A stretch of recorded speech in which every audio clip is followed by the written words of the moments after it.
राधे राधे। आपका हमारे चैनल सनातनी मंडल में हार्दिक स्वागत है। कभी आपने सोचा है कि वह पहला स्थान कौन सा था जहां से आपके जीवन ने दस्तक दी? न आंख, न कान, न दिमाग, बल्कि आपकी नाभि, जहां से माँ की कोख में पहली ऊर्जा मिली, पहला स्पंदन हुआ और पहली बार आत्मा ने शरीर को छुआ। जिसने नाभि को जान लिया उसने जीवन के द्वार को जान लिया। आज की यह कथा कोई साधारण कथा नहीं है। यह बाहर की दुनिया की नहीं, भीतर की यात्रा है।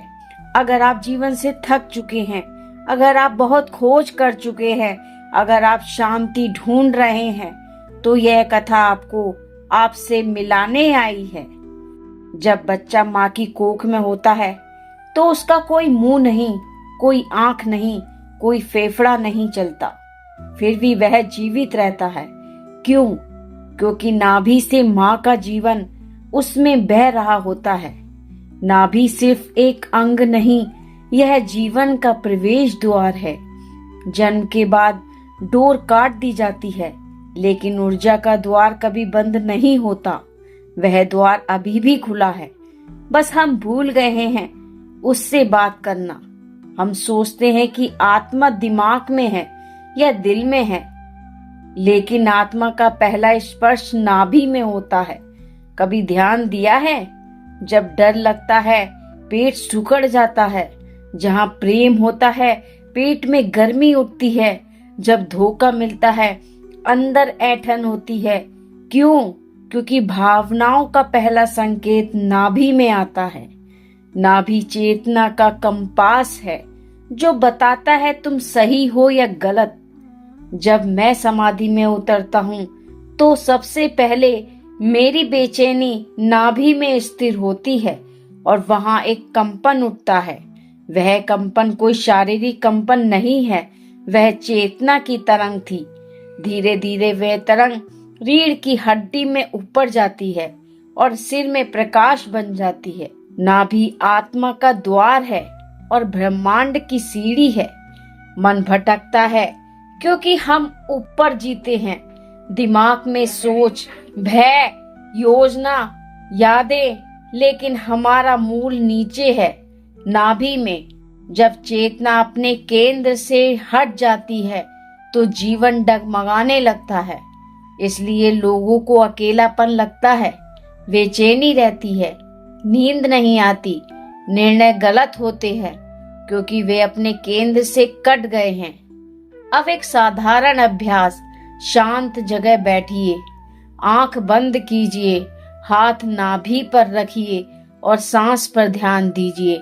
सांस अंदर नाभि तक, सांस बाहर नाभि से। कोई मंत्र नहीं, कोई कल्पना नहीं, बस सांस और नाभि। शुरू में कुछ नहीं लगेगा, फिर हल्की गर्मी, फिर हल्का कंपन, फिर अंदर शांति। यह आत्मा का संकेत है। जब नाभि जागती है तो 3 परिवर्तन होते हैं। निर्णय शक्ति तेज होती है, भावनाएं संतुलित होती हैं, आत्मा की आवाज सुनाई देती है। व्यक्ति कम बोलता है पर सही बोलता है, कम डरता है पर सही चलता है। वह भीतर से स्थिर हो जाता है। जब आत्मा शरीर छोड़ती है तो ऊर्जा नाभि से ऊपर उठती है। जिसने जीते जी इस द्वार को पहचान लिया वह मृत्यु से नहीं डरता, क्योंकि उसने जाने का रास्ता पहले से ही देख लिया है। एक दिन साधक को लगता है मैं खुद से मिल रहा हूँ।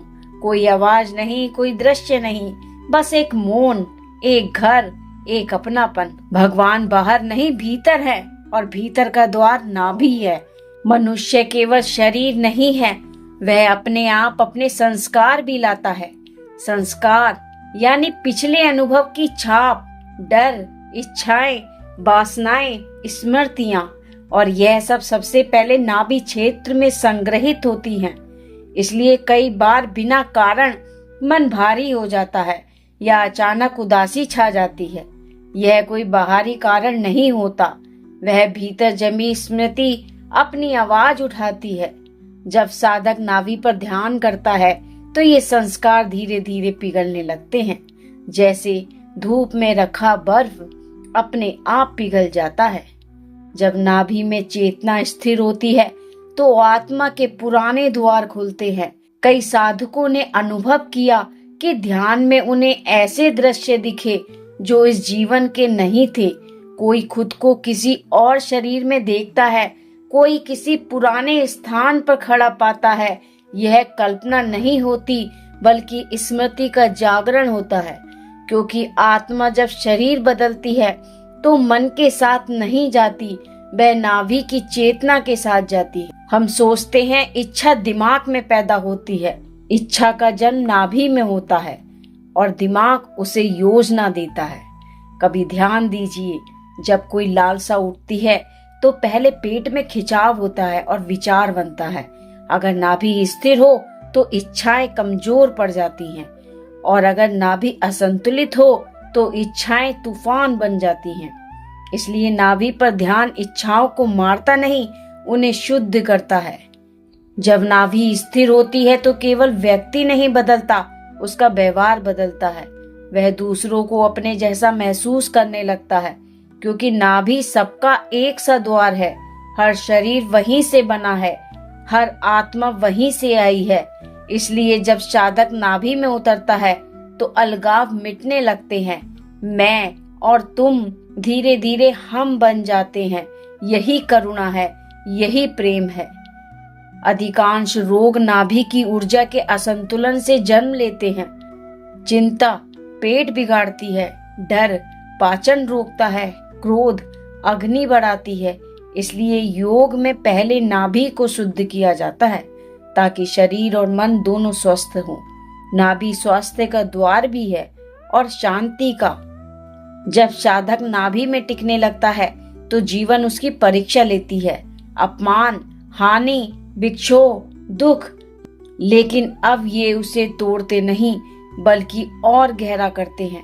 जैसे आग में तपकर सोना शुद्ध होता है। भगवान को खोजने कहीं मत जाओ, अपने भीतर उतरो, और भीतर का पहला द्वार है नाभि। कल्पना कीजिए, एक व्यक्ति अकेला बैठा है, हाथ नाभि पर रखे सांस देख रहा है। बाहर दुनिया शोर कर रही है, भीतर मौन उतर रहा है, और उसी मौन में एक आवाज कहती है, तू सही जगह आ गया है। अगर आपको यह कहानी अच्छी लगी हो तो चैनल को लाइक करो, सब्सक्राइब करो और अपने दोस्तों के साथ शेयर करो। और